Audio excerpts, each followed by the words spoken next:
play calling, if we want to talk about play calling, this game was conservative offensively, very aggressive defensively. Georgia defensively plays how they play every week. It doesn't matter who they play. They're going to force you to make bad decisions.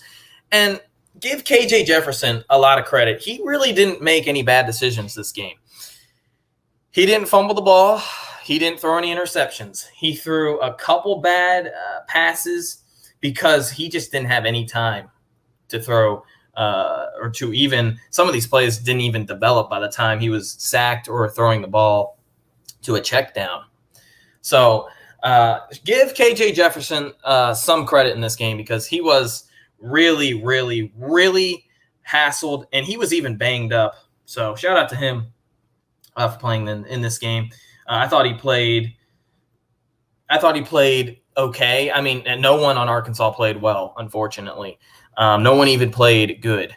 So you can't really sit here and say Arkansas had a decent game because they unfortunately did not. But that's just what's going to happen when you play Georgia. This game should not take away anything Arkansas has done and what they're going to be doing the next couple of weeks. They play who they play? They play Ole Miss next.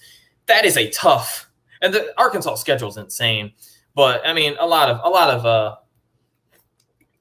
SEC teams, especially the West, schedules are insane. You got to play your best ball every week in the SEC. What's up, Chris? Pleasure to see you here. We're just pretty much wrapping up the Georgia game. Here's Georgia's defense, just 162 yards. Again, a great game for Georgia as a whole. And really, watching Georgia's defense is fun. I know a lot of people don't like defensive games, but watch Georgia's defense. Georgia's defense is fun to watch. I don't care what anybody says. That defense is insane, especially watching Jordan Davis, Nakobe Dean.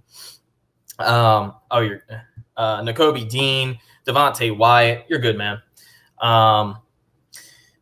Trayvon Walker, Nolan. How about Nolan Smith had a pretty good game? Oh, yeah, Jalen Carter had an amazing game. He had, I think it was it Zeus that scored that touchdown, or was it Milton? I can't remember now. Great. Back in the, first quarter, Jalen Carter blocked 3 people at once. That's insane. But, yeah, watching that defensive line is just fun. Adam Anderson, he had his 4th sack of the year. Georgia has 9 players with at least a sack. It's just insane watching this defense.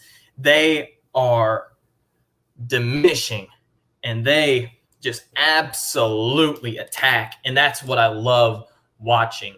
A lot of people don't like seeing good defenses or elite defenses. Let's be real here. Georgia has an elite defense. A lot of people don't like watching defensive games. I'm telling you, watch Georgia's football. Georgia's defense is fun to watch. Come on. I mean, I don't know how people can't like that. Unless you're playing against them, obviously. But, yeah. Before I get out of here, last finishing touches. Georgia plays on the road against against Auburn next week. That game should be interesting. Auburn plays tonight on the road against LSU. That game is pretty much Auburn's season. I don't want to be like that, but it pretty much is. And that's actually LSU season right there too. Auburn plays on the road against LSU. The loser of that game, at best, in my opinion, is looking at 5th or 6th in the West. At best. I mean, they could even finish last, unfortunately. That is such a huge game for both those teams. Georgia gets Auburn next week on the road after an emotional win or an emotional loss. And that's just going to be tough. It's hard to play UGA, but it's really hard to play after an emotional win, and you saw that with Arkansas. They were just never able to get anything going. And I know it's a home game for Auburn, but again, I don't expect much from Auburn. I'm sorry. I don't think Auburn is that good.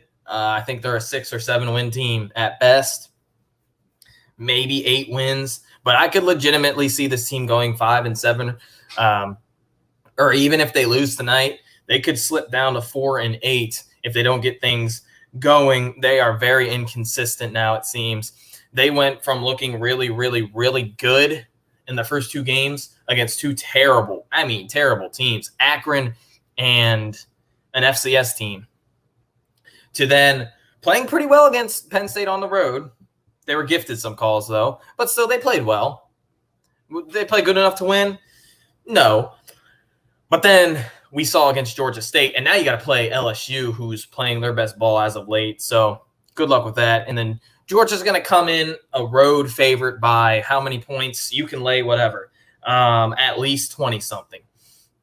The problem is you do have to go on the road against Auburn and Jordan-Hare. Jordan-Hare, a lot of crazy things happen to top 5 teams. But Georgia is very consistent. Especially, Kirby Smart has, especially in his first 4 years as a head coach in the SEC, he was having trouble with SEC road games. His first year, he lost to Ole Miss by 31. His second year, he lost to Auburn by 23. His third year, he lost to LSU by 20. Now, his fourth year, he went into Auburn and won by 7. That game really should not have come to that close. But Georgia, but really they have struggled on the road in these SEC West games. Last year is an anomaly, so you can't really count that. Who they play on the road? They played Alabama. So technically speaking, he's what? 1-4 on the road in the SEC West games. Did we play another one last year? We may have. I just can't even remember. But he started 0-3.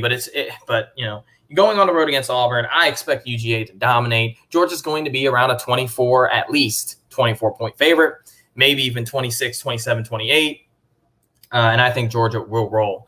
But anyway, guys, final things to say here. Georgia just completely dominated Arkansas. This game was never close as expected. And Georgia got the W and won by 37 points against a top 10 team. Add another win for Kirby Smart's top 10 record, which is one of the best in the country as of active head coaches, by the way. Not to rub that in, but yeah.